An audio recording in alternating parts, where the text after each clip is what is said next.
Hi, and welcome back to my channel. In this video, you have episode 22 of Recent Reads. And this week, I am actually going to be filming it in two parts because I want to give myself the time for later tonight to finish up an audiobook that I'm in the middle of and also pick up another arc because I plan to read a lot more tonight.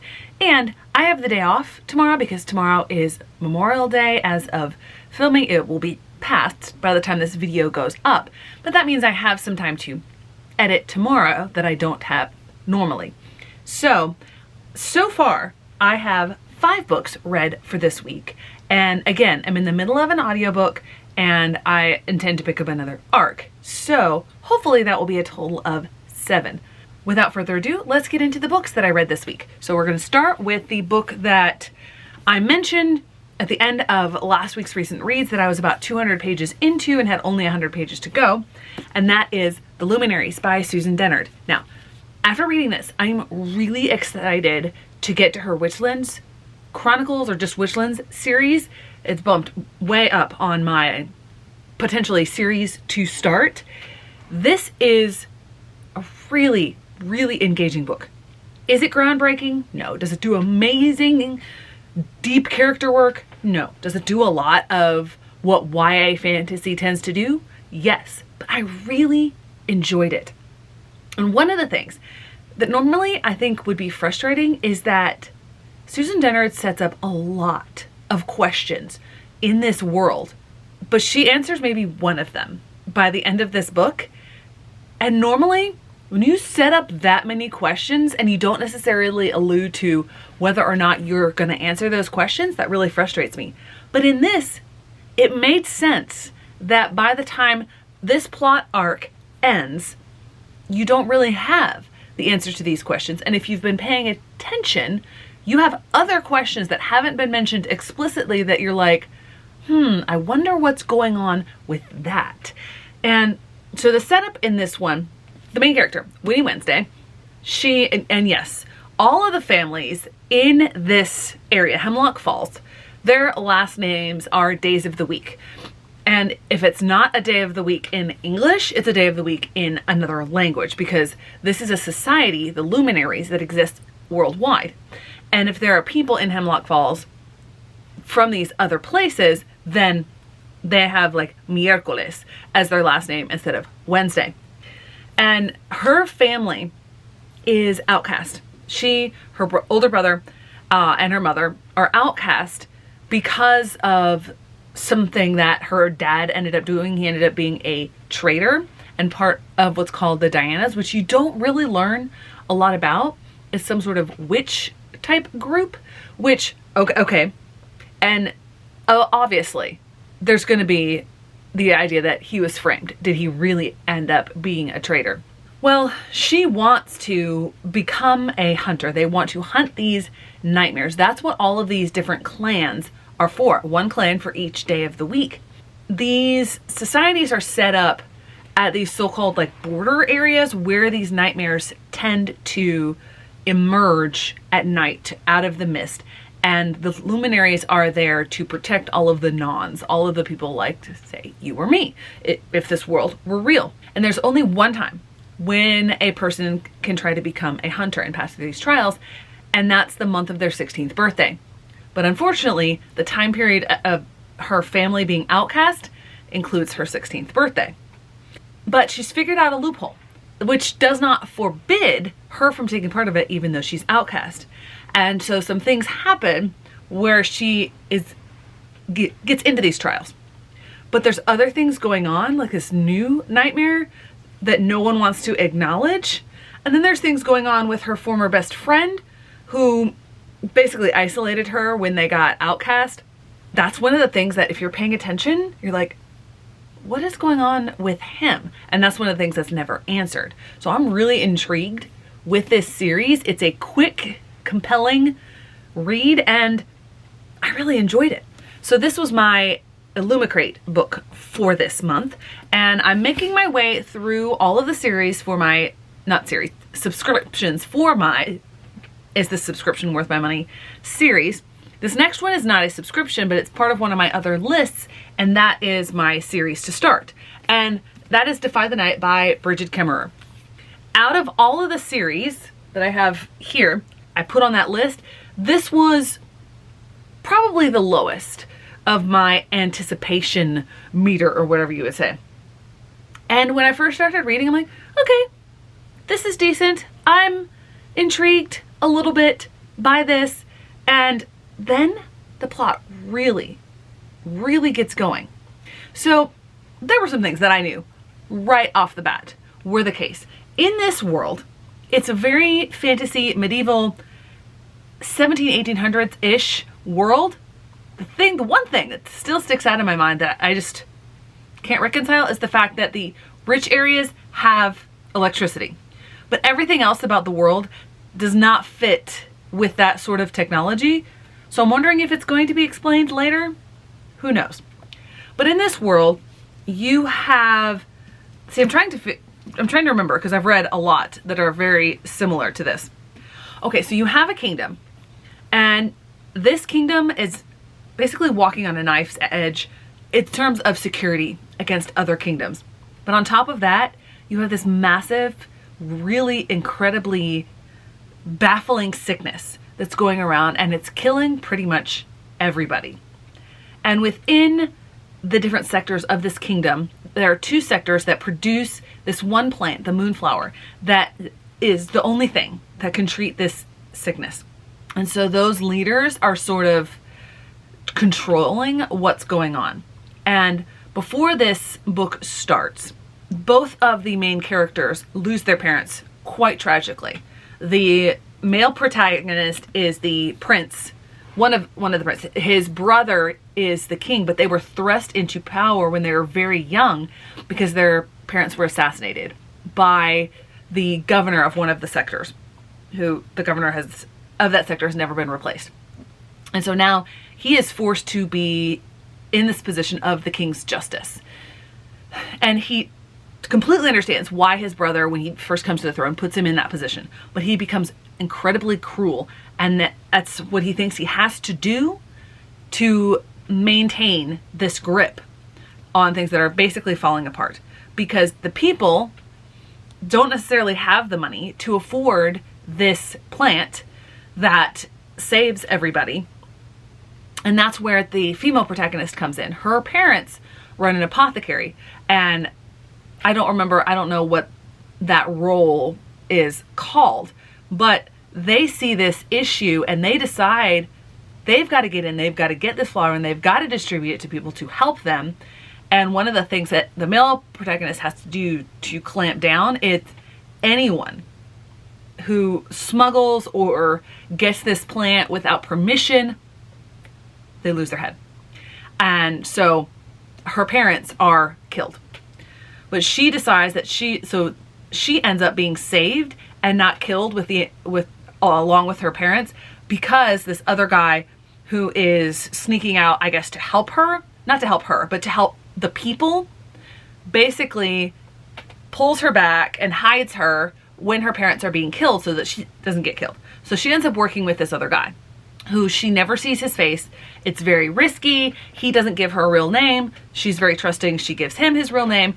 And they end up working together to steal Moonflower, to make the brews, and to take it to people. There's a reveal that, based on that synopsis, you probably could figure out. And I thought, okay, that's probably what it's going to be. I don't mind it. It's telegraphed really far away. That's fine. Then something happens with the plot where Kemmerer got me, and I was like, oh, well, maybe it's not. Maybe the intrigue is going to be something different. Now, did I end up being right? Yes, but I actually didn't really mind that. I liked how she brought these two characters together, and when the plot really gets going, about 45-50% of the way through the book, I could not put it down. That first 40%, I'm like, okay, this is fine. This is fairly average. Then we get into that really moving part of the plot. I could not put it down. I normally try to read a little bit physically and then use the audiobook and do some cross-stitching. The night that I finished this, I was like, I cannot put this down. I have to finish this. So I didn't end up listening to any audiobook that night. But I really enjoyed this. And so far, every single series that I've picked up on my series list has been a win. This next book that I'm going to talk about, I think, was one of the first, if not the first book that I ever pre-ordered. Yeah. In all of my life of being a reader, I didn't really ever pre-order books. And unless it was a special, like a Harry Potter special edition. That doesn't count. When I was a patron of Murphy & Appear, one of the buddy reads was the first book in this series. And I read it and loved it. I thought it was so imaginative. I thought the world that this debut book, this debut author created was phenomenal and so intriguing. And there were enough threads left at the end of the first book that could have been a standalone that I was really intrigued to get to the next books. And even though the second book in this series didn't quite live up to that massive high of the first book, I was like, I've got to read this conclusion and I hope it is phenomenal. Like, book 1 was like way up here and book 2 was only like right here. Still super high. And that is The Bone Shard War by Andrea Stewart. This did get pushed back, so it's been a while in the making, and there's a lot of it. I actually listened to this as audiobook because trying to get through all of the books that I had to read on my list this month. I'll talk more about that in my wrap-up, but I definitely slowed down on my reading. Back to this book. As I was reading, I'm like, I'm enjoying this. I like the world. I like all the characters, all the plot that's going on. I didn't even mind the time jump. There's a 2-year time jump, even though it leaves off almost on a cliffhanger in the second book. And granted, it's been a little while since I've read that second book, and I didn't remember some of the details at the beginning when things are starting to come together, but there's enough dropped into this book that you don't have to go and read the first and second books before you read this. There were a lot of plot lines, I should say, in here. And I was intrigued by every single one of them, but also frustrated because there were so many of them. Ultimately, I understood what was going on with the two villains in this book, that they were basically the villains of the second and third books, because the antagonist in the first book, that part is wrapped up in the first book. And I guess it really needed to be wrapped up. And because it was wrapped up in that first book could have stood as a standalone, even though there's a lot of questions that were not answered. This probably still would have ranked in the series 1, 2, and 3 are my orders. First book is the best. Slightly under that is the second book. And because of all of the storylines in this third book, I probably still would have ranked it third, but a lot closer to book 2 than it ends up being. Because Andrea Stewart includes my absolute least favorite trope ever. I hate this trope with a burning passion because I'm an extremely character-driven reader. And this trope, which I'm not going to mention, but this trope has the effect of basically wiping out all character growth. So why? And it came in like the last part of it, very last bit of it. So you have been building up this character for 3 books, and then you throw in this trope and it's all gone. Like, all of it is gone. And I'm like, I hate it so much. When it's leading up to this, as soon as something happened in this final climactic scene, I'm like, oh no, Stewart, don't do this. Don't go there, no. And yet she did. I was so frustrated. And because it happened at the end of the book, it leaves this bad taste in my mouth. And I'm like, no, I loved this so much. And it was almost, you almost stuck the landing. It wasn't perfect, but you almost stuck it with like a teeny tiny step. No, this was a full-on hop, fall off the mat sort of thing, to keep going with the gymnastics illusion metaphor there. I was so mad. I'm like, no. Like, it would have been better for this character to have died instead for this trope to have been in. I think that would have been really fitting for that character. Yeah. Obviously, you can see I'm really frustrated. Am I going to get rid of this series? No, obviously not. I really love it. And she has this massive reveal in here about the actual origin of the islands in this empire. Is such a unique world. Like, this whole empire is made up of islands. These unique islands that are dotted across this, what they call endless sea. And it really does seem to be an endless sea. And then when Lynn learns about what the islands actually are, I went, oh my word, that is so perfect. This huge, imaginative world. And I loved it. And then she goes and ends it with that trope. I still ended up rating this book 4 stars, which is the lowest. I think I rated book 1 5 stars, book 2 4.5, and then book 3 4 stars. So this is it's a really good book. It's an incredible series to come out with as a debut series. I just wish that she had stuck the landing with this one. The last 2 books that I'm going to talk about before the concluding clip, I'm actually pleasantly surprised by both of these.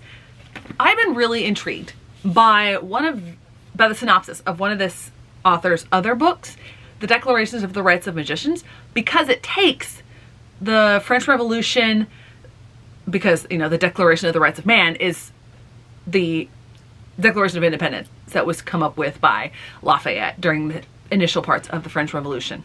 But it takes that whole setting, the Enlightenment, French Revolution, etc., and makes everybody like paranormal, magical creatures. Like, okay, yeah. Fantasy, history, seems right up my alley. I haven't read them yet. It's on my to-read list.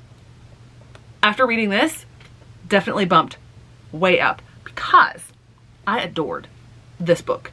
This reading experience took me by surprise with how much I loved it. I almost kept reading one night way past my bedtime. I didn't, because, you know, for the sake of health and all that sort of stuff. In this book, it's set in 1912, and it's a very fairly isolated setting for the main character.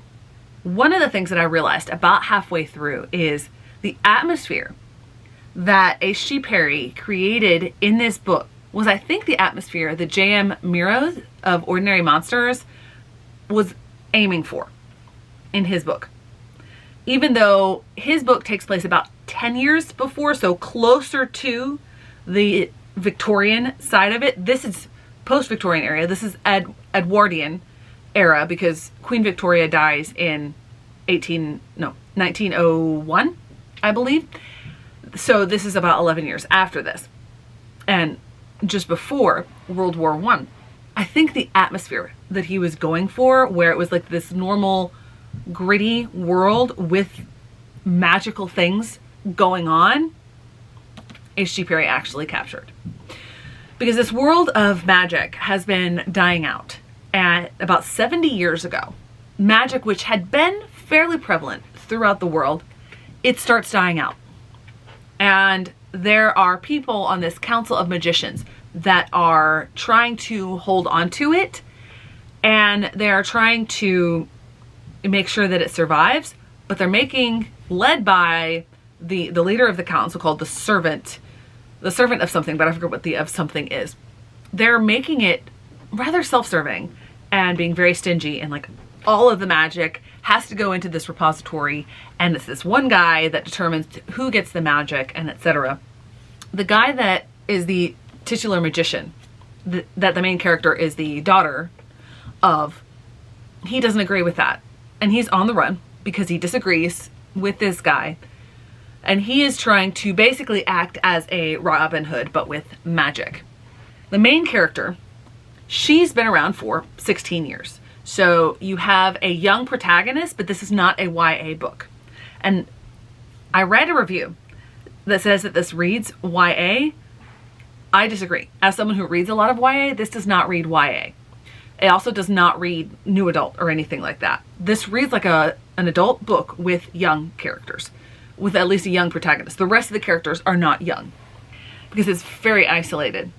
He has rescued her, and they live on this very isolated fully magical island out in the middle of the Atlantic, and he's trying to keep her safe.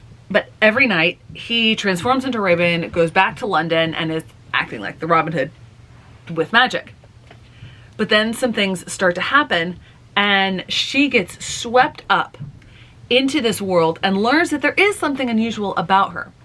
What I love is that I was so afraid that H.G. Perry was going to make her a secret chosen one, basically a secret chosen one. Like, all along, she had this magic, but something was put into her heart, a spell or something, to keep her from accessing the magic. No, she was ordinary, but she gets swept up into extraordinary events and proves her mettle, and it is phenomenal. I love the relationship that she has with her father figure, with his familiar, who normally is in the shape or the form of a rabbit, but sometimes takes a human form. And it's phenomenal.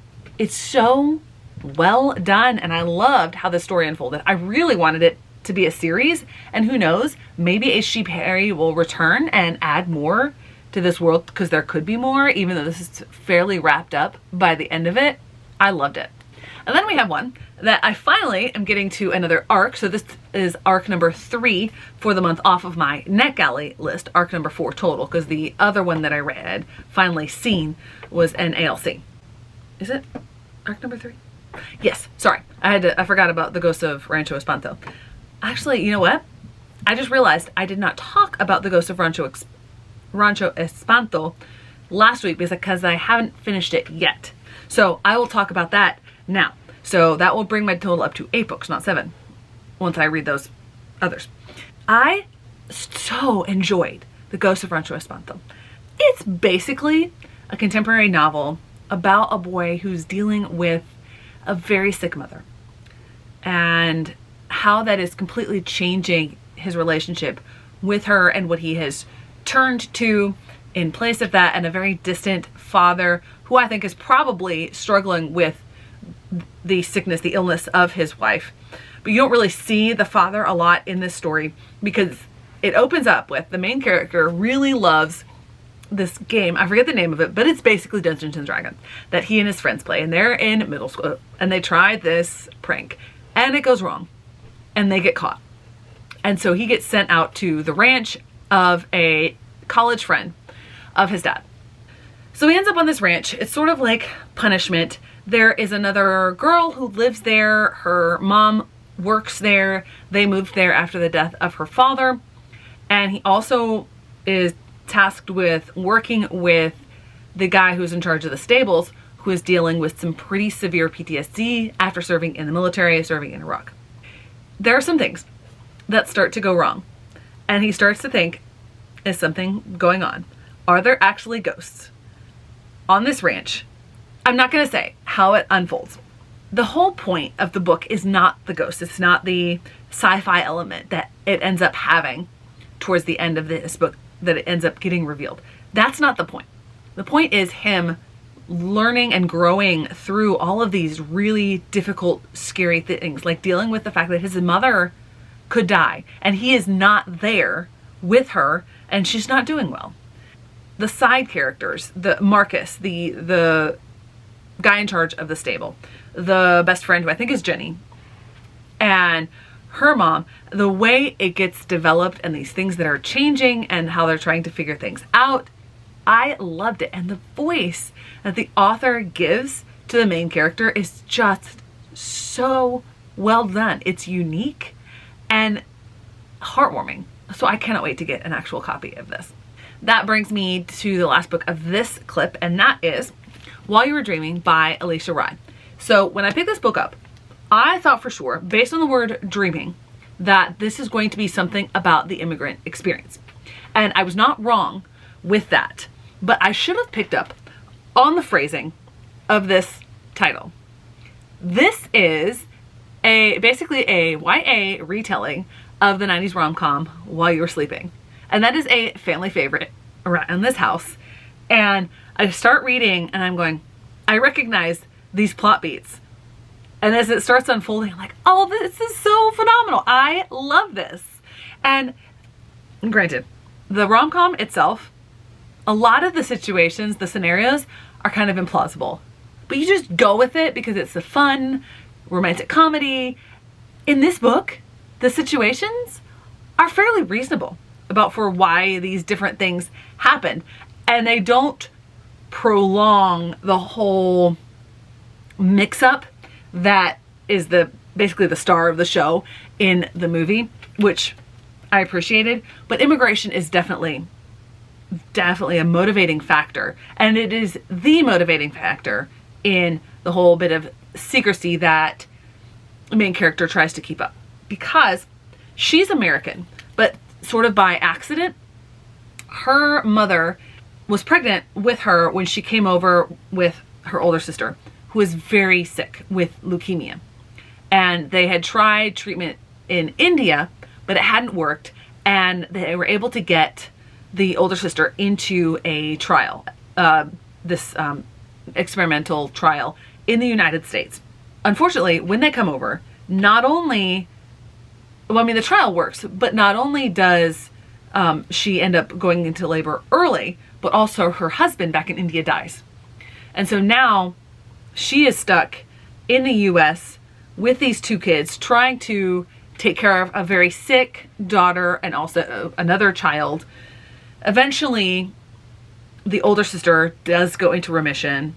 And so throughout this book, the health of the older sister is not at stake. But what is at stake is the fact that they had to move from their community in Ohio to New York, like 3 years before this book starts, because the mom and the older sister are undocumented. The situation in Ohio made it so that they couldn't really get health insurance.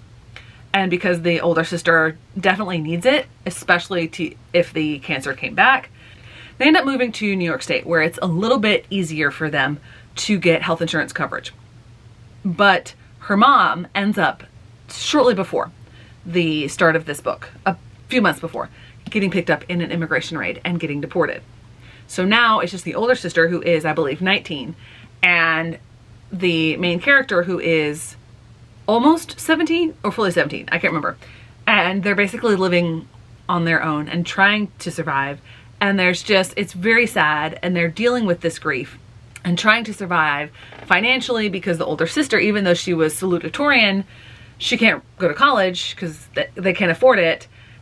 There's just a lot going on with that. And that is the driving factor for why, when she ends up rescuing this guy that she's had a crush on, who she goes to school with, she's dressed up like in cosplay outfit. And he has a seizure or a fainting spell and falls into the canal. And she's like, oh my word, he's not coming back up. I have to go get him out of here. And so she rescues him, like pulls him out. Like when she does it, she cuts her arm. And so some other bystanders are like, oh no, we need to get you help. But she panics because the system has never been formally put her under her sister's care, because her sister is undocumented. And so she's like, if the police come, they're going to ask about my mom. They're going to need all of this control. That's going to lead to my sister. She's going to get deported. I can't have this happen. So that is a very reasonable scenario for her to hide these different things. And I'll be back in just a moment, because now the battery is blinking.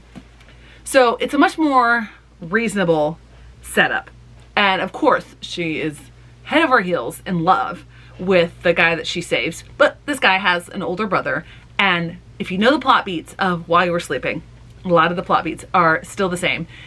But also, she's dealing with the fact that in her grief, like, it's ended up different between her and her sister. Like, her sister's lost a lot of weight. She's gained some weight. So she's dealing with, I don't know how to fit clothes on my body. She's dealing with the fact that when she confessed to her best friend that her mom got deported, the friend kind of ghosted her, and she's like, what on earth? What is going on with this?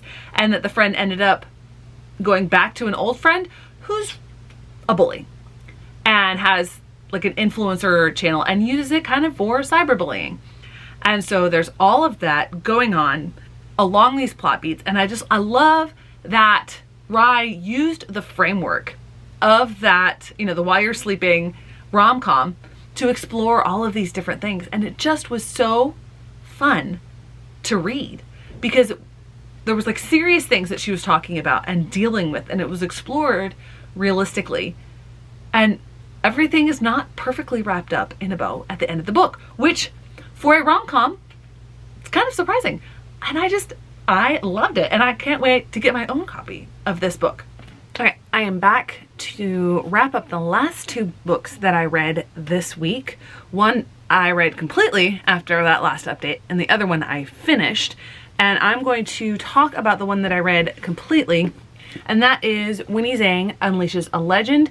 Technically, this is not an arc, and it wasn't necessarily one of my book box books, obviously because it's a library book, but one of my arcs is the second book in the series. I didn't realize it when I requested it, so I checked out this book from the library so I could read the first in the series. Doing mythology retellings or continuations, you could say, in the style of Percy Jackson, that's the thing. Now, there's a lot of them, especially with the Rick Riordan imprint. This is based on Chinese mythology. And what I will say at the outset is this is not something groundbreaking or knock your socks off, but it's really good. I haven't put it through Compile yet, but this is probably going to be a 4-star, maybe a 4.5. And in this book, Winnie is starting middle school. She has an older sister, Chinese American family. I think her parents were born in China, but she is American born, and she has an older sister, and they do not get along, but she does everything that she's expected to do as a typical child of Chinese immigrants. She's really good at piano and academics and at Chinese school, and she competes with one other guy who tends to repeatedly beat her, but only by a little bit. And of course, it's this character right here, David. And she loves superheroes and all of that sort of thing, and comics, and she starts off the book by saying, it'd be really cool if I could dive into my own comic book journey, become a superhero, etc. But no, I have to start middle school. And so the first few chapters, it's fairly normal, and she wants to compete with David, who ends up being in a different homeroom. And there is this competition, this bake sale competition, and she's like, I am going to beat him. Just being competitive. And so she finds this cookbook. She can't really open it up to any of the recipes except for the first one, which is mooncakes.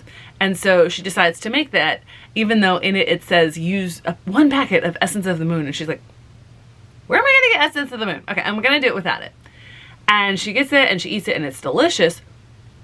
But then her cat starts talking to her because she thinks she's going crazy. But it turns out it's not her cat. It is the spirit of her grandmother, who she never met, who lived in China and I think died before she was born. It turns out that her grandmother is a shaman, and it gets passed on. It skips a generation and goes to the youngest kid, which of course is Winnie. And so, oh look, she's a shaman. She has quote unquote magical powers.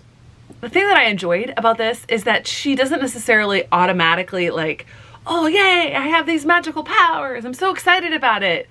She still is dealing with that. And also her parents being like, you still have to practice piano a really long time, you have to get excellent grades, you have to do well in Chinese school. And at one point, what I like is that she basically is like, no, I don't feel like doing this anymore. It is not reasonable to expect this of me, to be the perfect, amazing, outstanding child of Chinese immigrants and to be a shaman and save the world. And I think that was a really interesting thing for her to encounter in this book. And that is what I will say is the selling point for this book as opposed to others. A lot of the stuff is fairly typical of these books. I really like the relationship that she develops with David and how they have to work together because, as you can guess by this cover image, David's a shaman too, which I thought is hilarious. And so I really enjoyed this, and the next book I'm going to pick up, and you'll see my recap of that in next week's Recent Reads, is the second book in this series, which is actually an arc that I'm going to finish. The other book that I am finishing, and I realize I need to take it off of here because I have 2 copies of this book. One is the very tightly bound Fairy Loot edition, which is just absolutely gorgeous for a paperback edition. Did I like this book enough to have 2 editions of it? No, but both of them are so incredibly magnificent. Like, I mean, it's just, I'm going to keep both of them because the editions are gorgeous, but that's not to say that I didn't enjoy this book. In Twin Crowns, obviously, you have twins, and they are heirs to the throne of this kingdom where their parents, one was part of the ruling family, which had tried to wipe out witches, and the mother was a witch, and they thought that this was going to be really good for their kingdom. They were going to be able to solve things and sort of bring peace to the world. But obviously it doesn't go according to plan, and someone assassinates both of their parents and their mother right after they're born. The thing is, there was a midwife who was cleaning up one of the girls at the time when he comes in to murder the queen, and so he doesn't know that twins were born. Only the midwife and the parents knew that there were twins, and so the midwife, a witch, secrets away one of the twins, and so there's this whole deal with one twin being raised under the person who assassinated her parents. He is the king's breath. I guess he's the right-hand man, and so he's running it as a regent until she comes of age. The other one is raised by her grandmother, by the witches, and she's raised with the intention of going and taking over the throne and bringing back the power of the witches.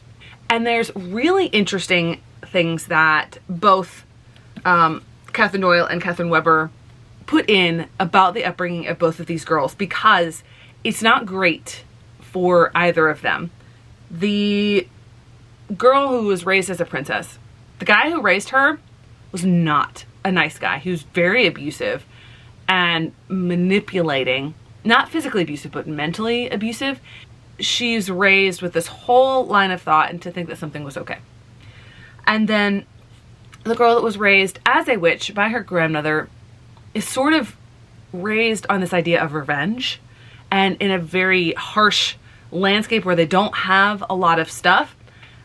And you see how that affects both girls throughout, and then with their storylines coming together. Now, obviously, YA fantasy, there's a lot of romance. There is an instant attraction of somebody for both of these girls.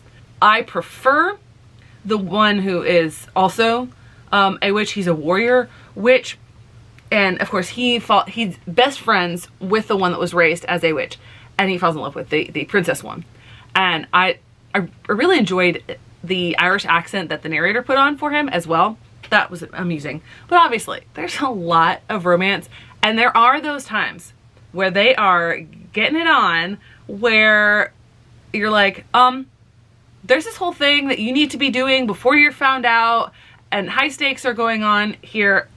Maybe don't have a makeout session right at this particular moment, but I was able to overlook it. And so this one ends up being a mix of, I think there was some really solid, deep character work going on, but also a lot of romance. I'm definitely going to be reading the second book in the series whenever I get my hands on it. One amusing thought, I listened to this on Scribd, and the description of this says that it's a rom-com. And I'm reading this going, no, Scribd, no, this is not a rom-com. There is no comedy in this. This is very serious a lot of the times, which no fault of the book. That was just how Scribd decided to write it up. So anyway, that is the 7th of the 7 books that I read this past week. I had a really good reading week, and definitely motivated by the fact that I want to finish my TBR. So there you have it. Thanks so much for watching. I hope to see you in the next one.